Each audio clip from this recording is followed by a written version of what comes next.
अस्सलाम वालेकुम warahmatullahi wabarakatuh। दोस्तों, यूट्यूब चैनल सब्सक्राइब और शेयर करना क्योंकि आने वाली वीडियो की नोटिफिकेशन आपको मिल सके।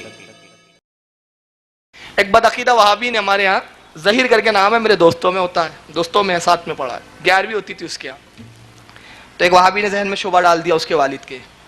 अब देखिए आजकल वहाबी भी पैतरे बदल रहे हैं, आजकल सलाम भी पढ़ रही है, आपको मालूम है, सलाम भी पढ़ने लग गए। देखिए अब मतलब बहरूप कैसे बहरूप बदल रहे हैं ये।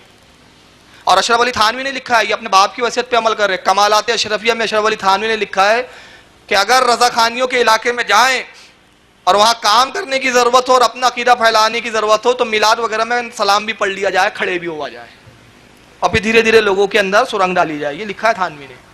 तो ये चूहे सुरंग डालते हैं अंदर अंदर। अब उसने देखिए कैसी सुरंग डाला, वो हमारे जहीर के वालिद को बोलता है, गहरी बहुत अच्छी चीज है, माशाल्लाह बड़ी अच्छी चीज है। देखिए लेकिन क्या होता है, आप वो एक बर्तन ला के रख देते हैं, उसमें गोश्त हड्डियाँ सब होती है, फिर उसके बाद वो फातिहा पढ़ते हैं, कुरान पढ़ते हैं। अब कहते हैं भाई ये देखिए तबर्रुक हो गया है, मुकद्दस हो गया है, तो उसका दाना भी नहीं गिरने देते, न्याज हो गई ना, कुरान पढ़ दिया गया है। लेकिन देखिए अब होता क्या है कि हड्डियाँ जब फेंक देते हैं तो उसको कुत्ते खाते हैं, सुअर खाते हैं, नजिस जानवर खाते हैं, और उसमें कुरान पढ़ा था, हड्डी पे भी तो पढ़ा गया ना, हड्डी भी तो थी। तो कुरान की बेहुरमती हो रही है। अब देखिए कैसे वार किया उन्होंने, उनके दिमाग में आ गया, अरे हो यार बात तो सही है, कुरान पढ़ रहे अपन, पानी पे कोई कुरान पढ़ के दम कर दे तो पानी अपन बड़े ताजीम से पीते हैं, भाई इस पे पानी पढ़ के दम कर दिए। फातिहा में भी खाना रखते हैं, फातिहा पढ़ते हैं, कुरान पढ़ते हैं, अब उसमें गोश्त है, बिरयानी बनी है, मान लीजिए पुलाव बना है, तो उसमें गोश्त है, हड्डी है, तो गोश्त तो खा लिया, हड्डी तो फेंकते ही है ना आखिर। और फिर होता है कुत्ते भी खाते हैं, सुअर भी खाते हैं। 11वीं बंद, कौन भला में पड़े भाई, इतनी एहतियात होती ही नहीं, हड्डी दफन करो बोले। अब एक बार ये हुआ कि वो जहीर आया, यार फारूक भाई यार वो अब्बा जो है ना वहाबियत की तरफ जा रहे, मिलाओ यार बड़े मियाँ से। मुलाकात हुई, क्या हुआ चचा, क्या हो गया ऐसा? तो चचा बहुत देर के बाद उगले, तो बहुत देर के बाद, बेटा ऐसा है, अपन जो तरीका अपन ने सुन्नियत के नाम पे बना लिया ना बेटा, वो सब गलत है। ये अच्छा गलत, क्या गलत है? 11वीं क्यों ले लो आप, 11वीं। मैंने कहा आपको मुझ पर भरोसा है? हाँ माशाल्लाह आपको तो अल्लाह ने बड़ा इल्म दिया। मैंने कहा इस साल 11वीं रखो, 6-7 लोगों को बोला, मगर उस मौलवी को जरूर बुलाओ, उसको भी जरूर बुलाओ। बोले वो नहीं आएंगे। अरे मतलब फोर्स करके बुलाओ। और अगर मैंने कहा वहां उसको मैंने मुतमईन नहीं कर दिया तो फिर उस दिन से मैं आपको कहूंगा कि 11वीं मत करना। मैंने इतना बड़ा चैलेंज कर दिया। और मैंने कहा उस खबीस से 11वीं ना मनवा लिया तो अपने बाप की औलाद नहीं बोलना।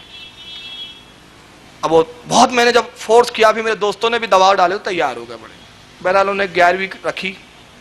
अब बहुत इंतजार के बाद वो 11वीं के नाम पे फातिहा वातिहा रखी, बुलाई, मौलवी को भी बुलाए साहब, मौलवी साहब भी आ गए। खाने आ जाते ये लोग, बड़े बेशर्म होते हैं, ये बात खास है। गैरुल्ला चलता रहेगा, लेकिन खाने बुलाओ तो बेशर्म आ जाएंगे, गधे की तरह मुंह डालने आ जाते हैं। आ गए वो साहब, अब बैठे हैं। तो वो जहीर के वालिद साहब हमारे, ये हमारे दोस्त के साथ पढ़े हैं, ये जनाब फारूक रजवी साहब है। अच्छा अच्छा अच्छा अच्छा। मैं कहा मौला साहब ये बता रहे थे कि 11वीं का जो मामला है बड़ा मुकद्दस न्याज है। हाँ हम गौसे आजम, अब शेख अब्दुल कादिर, गौस पाक नहीं बोलता था वो, शेख अब्दुल कादिर पीरों के पीर है, बहुत बड़े वली है, तो उनकी न्याज का तो बड़ा एहतराम है भाई। तो एहतियात करनी चाहिए, हड्डी वगैरह दफन कर देने, और जब नहीं हो तो फिर ना करें, फर्द वाजिब तो है ही नहीं। अगर एहतियात होती तो करें, नहीं तो ना करें। अब जाहिर है आदमी एहतियात नहीं होती तो घबराता है तो फिर छोड़ देता है, ये पैतरा उसने अपनाया। मैंने कहा ये बताइए मौला साहब ये न्याज किसकी है? ये तो शेख अब्दुल कादिर की न्याज कही जाती है। अच्छा मैंने कहा उनसे मंसूब है ना, लेकिन मैंने कहा एक और न्याज है, इस न्याज का करने का ना गौस पाक ने हुक्म दिया, ना मैंने कहा रसूलुल्लाह का कोई फरमान है।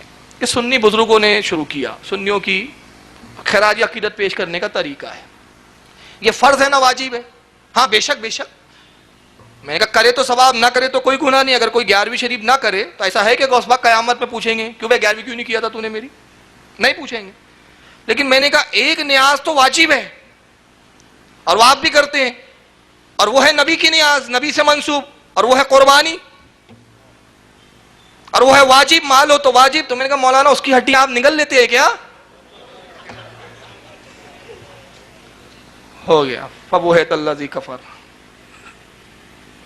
उसकी हड्डी क्या करते?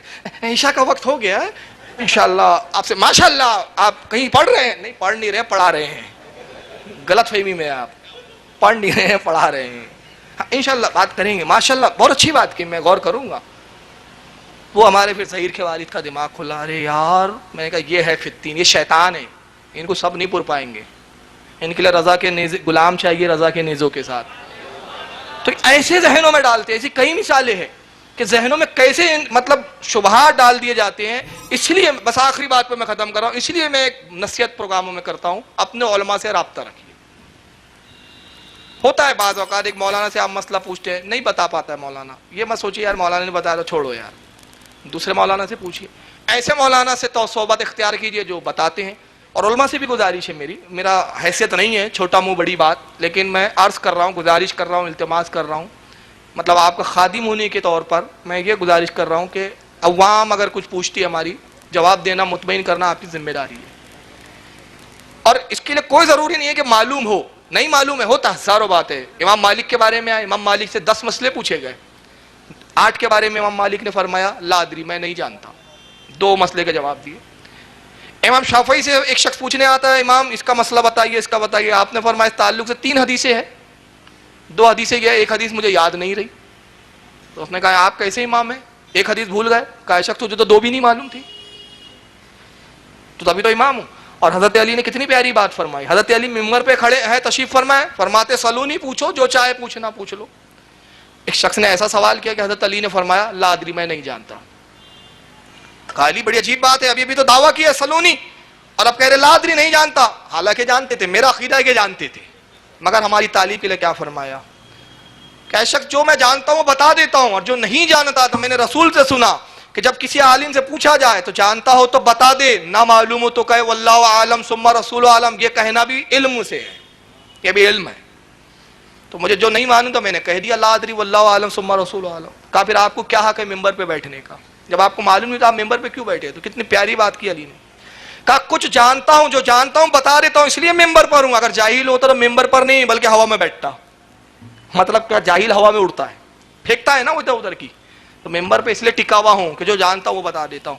تو ضروری نہیں ہے کہ ہر چیز ہر وقت معلوم ہو، لیکن ایک مزاج کیسا بنائیے. کوئی پوچھتا ہے کسی عالم دین سے، معلوم ہے بتا دیجیے، نہیں معلوم ٹھیک ہے انشاءاللہ آپ آئیے 1 ہفتے بعد دیکھ کے بتاتا ہوں. اپنے بڑے علماء کی طرف رجوع کیجیے یا کتابوں کی طرف رجوع کیجیے، اس میں ہمارا بھی فائدہ ہے. ہمارا بھی فائدہ ہے کہ ہم مطالعہ کریں گے، ہمارا مطالعہ بڑھے گا، ہم بڑے علماء کی طرف جائیں گے، ان سے سیکھنے کو بھی ملے گا. تو پوچھنا اور بتانا دونوں میں فائدہ ہی فائدہ ہے. تو قوم کو بھی کہتا ہوں اپنے مولویوں کو چھوڑو مت، پوچھتے رہو. اور علماء کو بھی کہتا ہوں بتاتے رہو، نہیں معلوم تو تحقیق کر کے بتاؤ، مگر بتاؤ. تو اللہ تعالیٰ سے دعا ہے کہ مالک کائنات. اچھا ہاں، ایک بڑی گزارش کر دیتا ہوں، ہر جگہ کرتے آ رہا ہوں، بامبے کا بڑا عجیب حال ہے بھائی.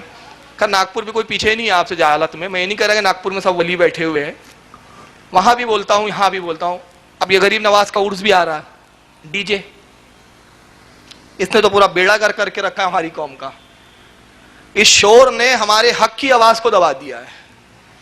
ڈی جے کا شور اتنا ہو گیا ہے ہماری قوم میں کہ اب ہم جو حق بولتے ہیں نا وہ دب جاتا ہے، یہ ڈی جے زیادہ گونجنے لگتا ہے. اور خبیث وہاں بھی دیکھو ڈی جے بجاتے ہیں، ڈی جے بجاتے ہیں. تو میں اس سے پہلے بھی شور بازار میں عرض کر چکا کہ یہ ڈی جے جو آپ بجا رہے ہیں سنت کی خدمت سمجھ رہے ہیں، لیکن اس سے خدا کی قسم سنت کا رتی برابر فائدہ نہیں ہو رہا سوائے نقصان کے. میں چیلنج سے بولتا ہوں کوئی ایک شخص مجھے ایسا دکھا دے آپ کہ آپ کے ڈی جے کو دیکھ کر وہ سنی ہو گیا وہابیت سے.